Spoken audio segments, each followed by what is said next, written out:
La Fabrique Audio présente La Petite Histoire.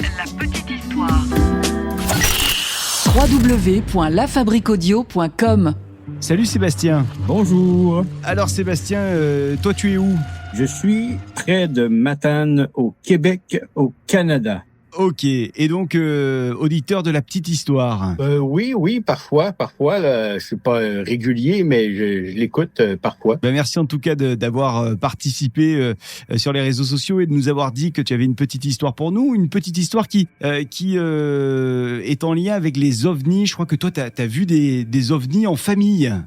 Oui, c'était un mois particulier puisque même ma grand-mère était à la maison chez mes parents à l'époque. Donc, on a pu voir ces belles lumières toute en famille. Alors, qu'est-ce qui s'est passé? C'était où déjà? C'était Matane est située sur le bord du fleuve Saint-Laurent. Donc, c'était justement au-dessus du fleuve. Et pour faire une histoire courte, moi, je quittais l'école, qui est le cégep, qui est une école en haut, plus loin à l'extérieur de Matane, et je descendais vers chez mes parents. Et déjà en hauteur vers le cégep, je voyais des lumières au loin, ce qui me semblait un peu particulière. Mais c'était l'heure du coucher du soleil. Donc, je me disais, c'est peut-être Vénus qu'on commence à voir, des trucs comme ça. Et lorsque je suis arrivé chez mes parents, il commençait à faire noir. Et là, j'ai bien vu que mon père, ma mère et ma grand-mère étaient tous les trois dans la fenêtre à regarder les mêmes lumières que ça faisait déjà une bonne demi-heure que je regardais moi aussi. Alors, je me suis installé avec eux. En fait, il y a même eu des passants qui sont venus en voiture même voir ces lumières. Et concrètement, ce qu'on voyait, c'était au large, au-dessus du fleuve, et on voyait, il y avait une grosse lumière blanche qui était comme qu'on pourrait être un peu le vaisseau mère, on pourrait dire un peu il y avait comme une sphère blanche, et autour, il y avait de petites sphères bleues et rouges qui se promenaient un peu comme des mouches autour. Et au début, on se disait, c'est un hélicoptère avec d'autres trucs qu'on ignore c'est quoi. Et là, on est en 94 ou 95. Ouais. Alors, il n'y a pas de drone, il n'y a pas personne qui filme avec les drones, et il n'y a pas de Starlink, et il n'y a pas de satellite étrange comme ça. Donc c'est ça. Fait qu'au début, on voyait ça comme ça agir, et même à mon arrivée à la maison, on a quand même pu l'observer une bonne demi-heure encore. Et ce qui a été le signe plus particulier, en fait, là, qui nous a un peu ébahis, là, c'est que les petites lumières qu'il y avait qui se promenaient autour, qui comme des petites nacelles un peu, on distinguait rien. Là, on voyait vraiment juste des lumières qui se promenaient. C'est que à certains moments, ces lumières pouvaient faire, pas comment on pourrait décrire, mais un peu comme si tout à coup ces lumières-là allaient, comme on pourrait dire, warper en bon anglais, comme il allait grossir, rapetisser, disparaître, et une seconde d'après, c'est comme s'il réapparaissait ailleurs.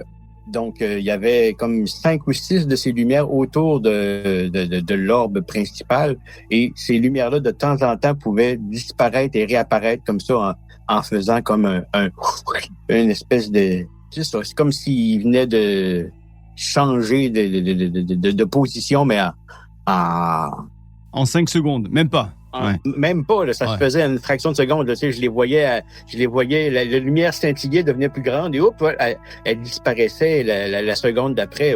Elle réapparaissait un petit peu plus loin. Là. Comme j'ai dit, il y a des passants, il y a des voitures qui sont venues se stationner devant chez mes parents pour observer la même chose. Et c'est sûr que j'en ai pas tant parlé, mais c'est le genre de choses qu'on aurait dû entendre parler, je crois, en ville à Matane, parce que au moment où c'est arrivé, il y a le ferry, le traversier, celui qui fait la navette entre la ville de Bécomo, l'autre côté du fleuve, et Matane, est passé juste en dessous. Donc, c'est évident qu'il y a plein de monde qui ont dû le voir. Mais et dans les journaux, on en a parlé, dans les radios, Nada. ils en ont parlé? Nada, rien du tout. Ah ouais.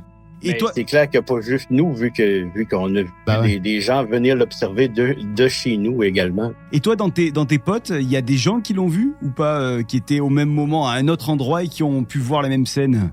Non. Puis, ce qui est un peu, dans le fond, j'ai même pas pensé appeler personne. Je me l'ai fait reprocher par la suite. Surtout que j'avais un copain qui habitait à l'époque directement sur le bord du quai, donc en ligne avec le traversier qui s'en venait, avec le ferry qui s'en venait. Donc lui aurait été assez bien positionné pour pouvoir peut-être prendre des photos ou des trucs comme ça. Et nous, on était un peu cons.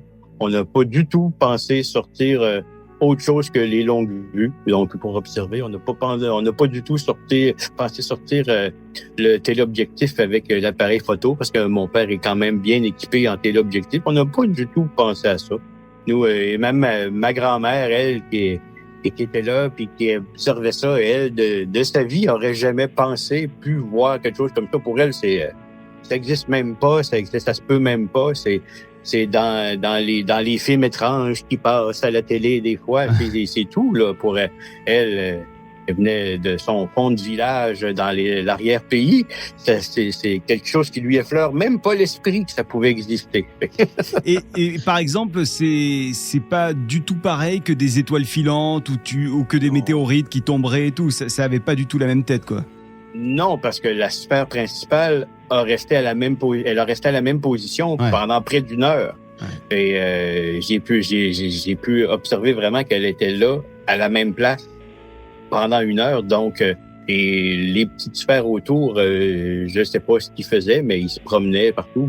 Et ça, de chez mes parents, on voit régulièrement des aurores boréales. On voit, à tous les étés, j'observe dans le fond, les chutes de météorites, justement, les perséides, des trucs comme ça. Et ça n'a rien à voir. Et ta grand-mère qui donc voyait ça pour la première fois, elle en a pensé quoi? Elle en a dit quoi, finalement? Ben, sur le coup, pas grand-chose, à part que, c'est étrange, mais, tu sais, je sais pas comment elles sont, vos grand-mères chez vous, mais chez nous, à l'époque, c'était des grand-mères très, très, très loin de leurs émotions. Donc, c'était quelque chose comme, c'est là. C'est plus moi et mes parents, dans le fond, qu'on se disait, là, mais qu'est-ce que c'est? Ouais. Qu'est-ce que c'est? Et ton père, par exemple, lui, pour le coup, il en a pensé quoi? Les discussions que t'as eues avec lui ensuite à ce sujet, ça donnait quoi? Moi, je viens d'une famille un peu particulière qui s'est toujours intéressée à ces sujets-là. Donc, mon père, du coup, il m'a dit que ça ressemblait pas à ce qu'il avait déjà vu auparavant.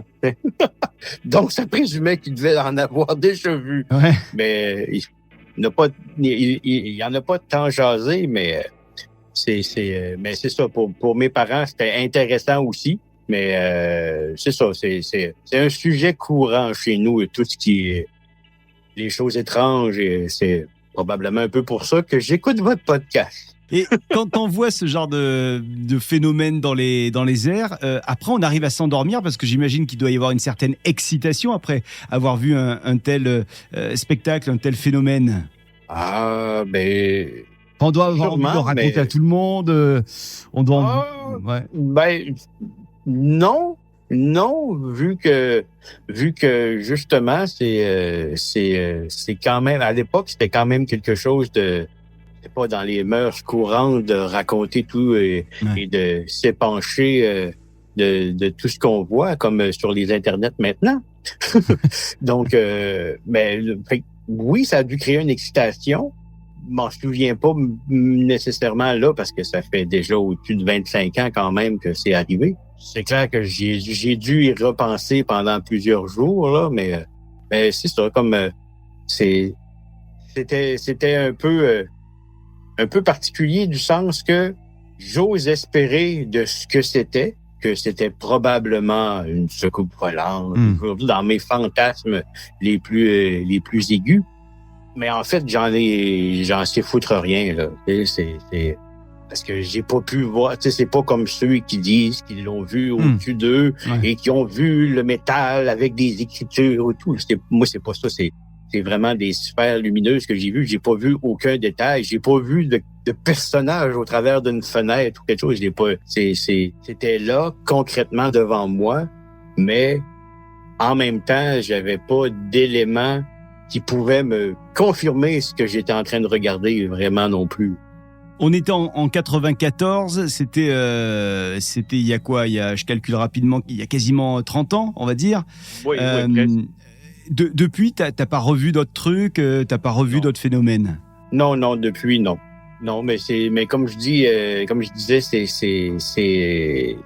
quand même un sujet récurrent chez nous. Je m'intéresse à plein de trucs, autant l'univers que les extraterrestres que les sciences les plus poussées là, qui font sur autant la neuro, les neuropsychologies ou les en tout cas, presque, j'achète plein de revues de toutes sortes de trucs, mais je me tiens loin d'habitude des trucs un peu complotistes, là. Si je suis pas dans ces affaires-là du tout, là.